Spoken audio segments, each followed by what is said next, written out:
The world tells you that family is everything, that blood is sacred, that your roots define your worth. But what happens when the very soil you grew from becomes poison? When the eyes that once looked down at you in the crib now look past you as if you were a stranger? Some families are not built on love, but on control. And when you refuse to be shaped, bent or broken to fit their design, they call it rebellion. They call it disrespect. We grow up believing that love is a given, something guaranteed by blood and birth. But for many, that illusion fades early.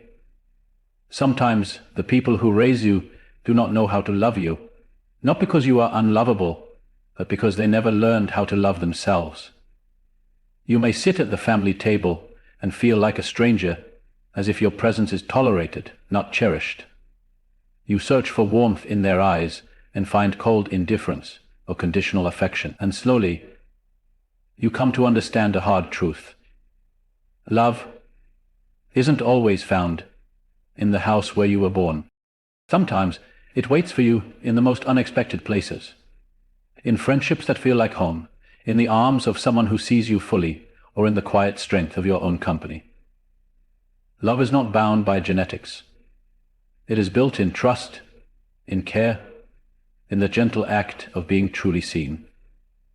And it's okay, painful but okay, to walk away from those who gave you life, but never gave you love.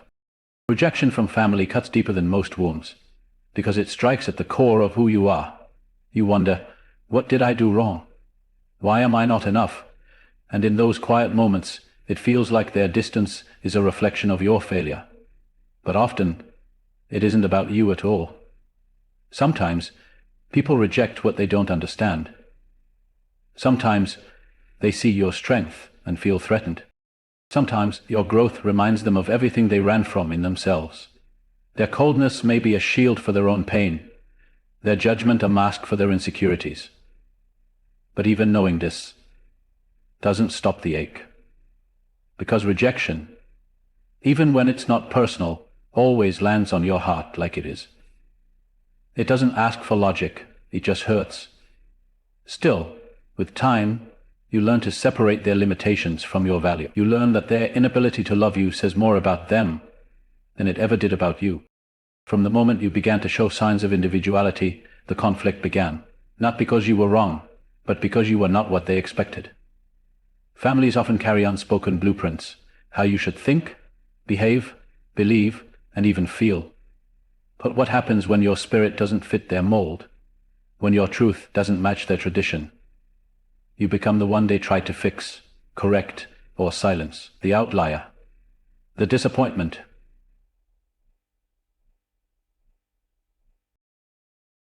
They are evidence of your authenticity. And while that may cost you acceptance in the rooms you were born into, it will lead you to places where you are not just tolerated, you are celebrated. Do not shrink to make others comfortable. Do not contort yourself to fit someone else's dream. You are not a mistake. You are a masterpiece that refuses to be edited. When the people closest to you treat you like something is wrong with you, it's easy to internalize that story. You start believing you're too sensitive, too quiet, too loud, too much, or not enough. But what if the truth is simpler and far more powerful? What if you're not broken at all? What if you're just different? Different in the way you think, feel, dream, and process the world. And in a family or a world that fears what it cannot control, difference is often mistaken for defect. But your difference is not a flaw. It's a sign that you were never meant to blend into the background. You were meant to shine in your own frequency, on your own terms. Being different means you carry something rare, something real. And no matter who fails to recognize that, you owe it to yourself not to change to be accepted, but to accept yourself so deeply that no one's rejection can ever define you again. We are taught from an early age that family is everything, that blood is thicker than water, that your closest ties are those written into your story before you ever had a say.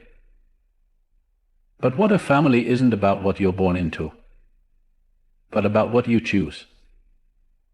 True family isn't dictated by bloodlines or shared DNA.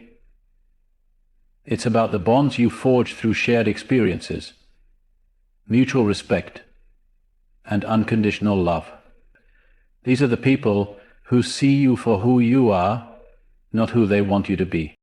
They support your growth, cheer for your successes, and pick you up in your darkest moments. Family, in its truest sense, is built on choice, not obligation. You get to decide who stands by your side, who walks with you through life's trials, and who celebrates your victories as if they were their own. And sometimes, the real family you find has nothing to do with your ancestors, but everything to do with your soul's journey to find its true home. There are echoes in the past that will always try to haunt your present. Memories of old wounds, voices of criticism, and regrets that feel as if they're alive, still whispering in the halls of your mind. These ghosts are remnants of a life you've outgrown, lingering in the spaces where once they had a hold over you. But here's the truth. You don't need to invite them back into your life. You don't need to let their shadows creep into your every decision, every moment of peace you fought so hard to reclaim. Let them stay in the hallways, where they belong, where they cannot touch your reality anymore. They are part of your history, yes, but not your future.